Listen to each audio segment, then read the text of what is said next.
Le cinéaste coréen Bong Joon-ho en route pour la Palme d'Or, Leonardo DiCaprio, acteur mais aussi activiste, Arnaud Desplechin qui fait de Roche Dizem le héros d'un film noir et la belle sensibilité de Xavier Dolan. Merci. C'est Story Movies à Cannes.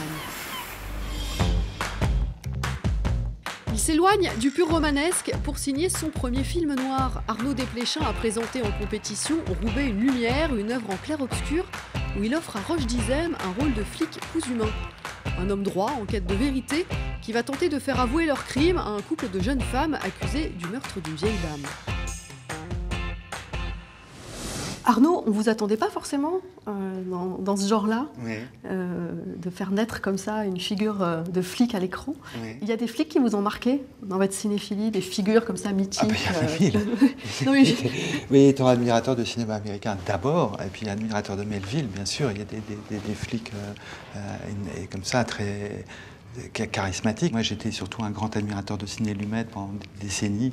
J'ai vu tous les films. Je pense à un flic admirable qui est Prince of the City, qui est un peu le contraire de celui-là, puisque c'est un flic corrompu. Mais pourtant, ça n'a pas été le départ du film. Vous voyez, le départ du film, c'était juste de...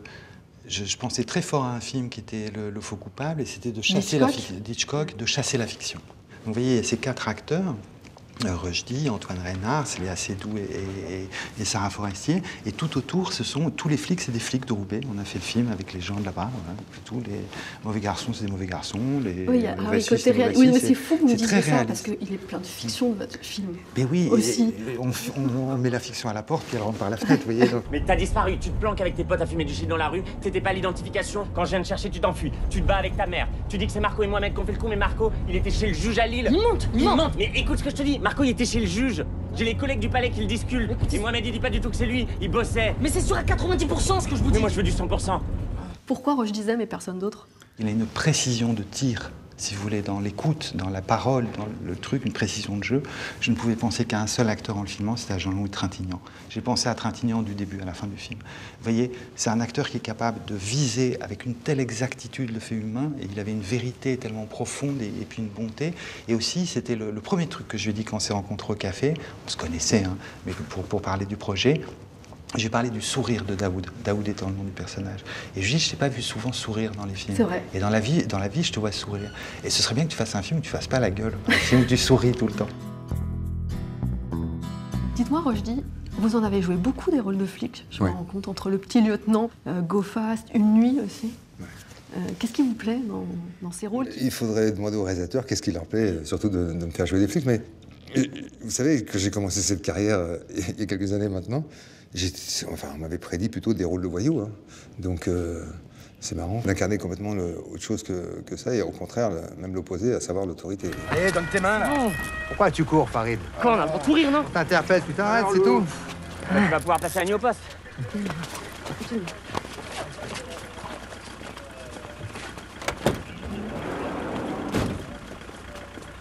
Bon, moi je vais rentrer à pied. Quelles questions vous vous posez quand vous préparez un personnage? Vous avez l'impression de toujours passer par les mêmes étapes, par la même méthode, ou c'est vraiment très lié au projet? Mais déjà, je vous fais une confidence, je me posais les mauvaises questions par rapport à ce personnage.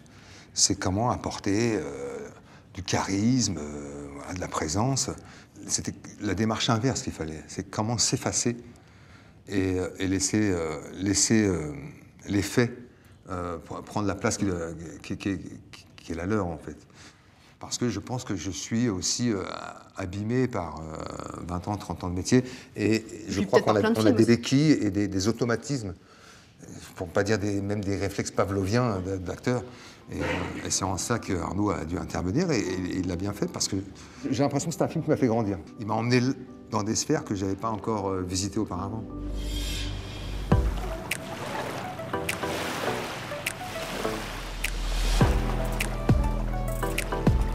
C'est le grand maître du cinéma coréen et on lui décerne d'office la Palme d'Or.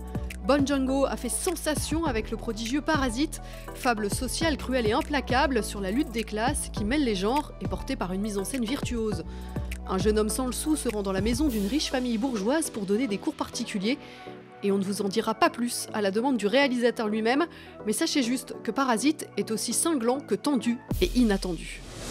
Est-ce que vous pensez beaucoup au spectateur quand vous écrivez, quand vous tournez? Et quelles émotions vous avez envie que le spectateur ait en voyant votre film? 그러니까 제가 뭐 정신이 분열적인 건지 모르겠지만 쓰면서 동시에 또 관객 입장이 돼요. 저도 영화를 만드는 사람이기 이전에 영화 매니아거든요. 영화 광이고. 그래서 제가 쓰면서 또 저도 흥분하기도 하고 저도 희노애락을 같이 느끼면서 하기 때문에 아마 여러분들이 영화를 보면서 느낀 감정을 저도 아마 거의 비슷하게 느껴가면서 시나리오를 쓰지 않았을까 싶어요. 너 이 좋은 실력으로 왜 미대는 맨날 떨어지냐? 아이씨 죽을래. 서울대학교 문서 위조학과 뭐 이런 거 없나? 이 기정이에 수석이 박하겠다. 저는 이게 위조나 범죄라고 생각하지 않아요. 참으로 시의적절하다. J'ai l'impression que vous aviez envie d'éviter les clichés sur les deux familles, pas faire des bourgeois, des gens insupportables, ou pas faire des pauvres les héros. 그게 더 현실적인 모습 아닐까요? 뭐 부자라고 다 악마인 것도 아니고 뭐 가난한 또는 노동자 계급이라고 또 다 천사일 수는 없는 거니까 우리가 사실 다들 적당히 나쁘고 또 적당히 착하고 또 적당히 정직한데 또 적당히 비겁하기도 하고 그렇잖아요. 그런 모습들로 다 묘사하고 싶었어요. 모든 인물들을. 그래야 더 생생한 현실감이 올 것 같았고 특히 그 영화에서 묘사된 부자들 인물들 저는 충분히 그런 주변에서 그런 스타일의 인물들 많이 봤다고 생각해요. 되게 세련되고 매너 있고 친절하지만 또 속으로는 약간 싸늘한 어떤 냉기 같은 게 있을 수도 있는 거죠. À travers ces deux familles, vous montrez vraiment une forme de lutte des classes. Qu'est-ce qui se passe aujourd'hui socialement en Corée? Parce que nous, évidemment, on pourrait penser que c'est un pays prospère. J'ai l'impression que c'est comme en France avec les Gilets jaunes, en fait. Est-ce qu'il y a une révolte qui couve? 한국은 이제 새로운 정부가 들어서고 나서 한 2년간 경제 지표가 조금씩 좋아지고 있어요. 그래서 그런 희망적인 신호가 약간 있긴 하지만 그래도 여전히 무척 힘들어요, 경제적으로.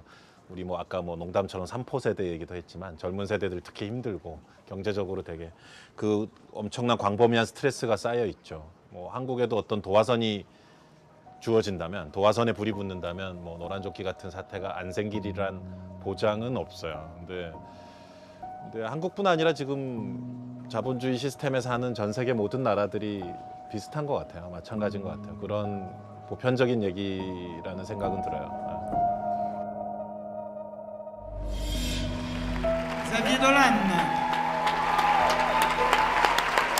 Le film est transitoire pour moi parce qu'il me permet de commencer ma trentaine en bouclant un chapitre très important de ma vie, qui est canois, mais qui est cinématographique aussi. Puis en jouant aussi dans le film, et puis en me propulsant moi-même dans ma trentaine vers ce que je désire le plus, c'est-à-dire jouer.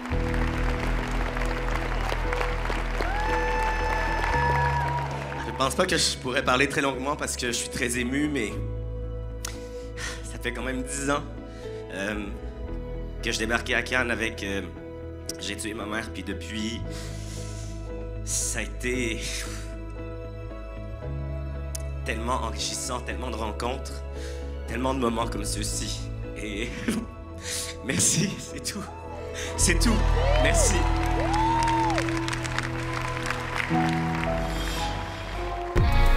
Il était à nouveau sur les marches, mais cette fois-ci pas en tant qu'acteur. Leonardo DiCaprio, engagé depuis longtemps dans la lutte écolo, est le narrateur et producteur de Ice on Fire, pour lequel il retrouve la réalisatrice Leila Connors, qui avait déjà présenté en 2007 à Cannes la 11e heure. Ce nouveau documentaire dresse la liste des innovations conduites par des scientifiques afin de réduire le carbone dans l'atmosphère, avec un mot d'ordre, il ne faut pas lutter contre la nature, mais avec elle.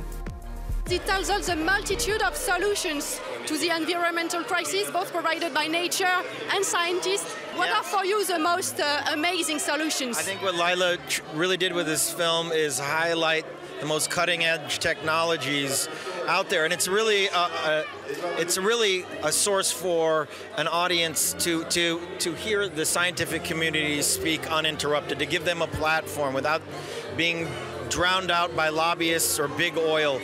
There's been damage already done. We now even need to think further in the future with technologies that are going to sequester carbon out of the atmosphere and get out of this mess. And look, this film once again is a warning call to the entire world community about the dangers it be, how little time we have left, and how we need to really polarize ourselves and take immediate action. À demain pour un nouveau Story Movies à Cannes. Salut!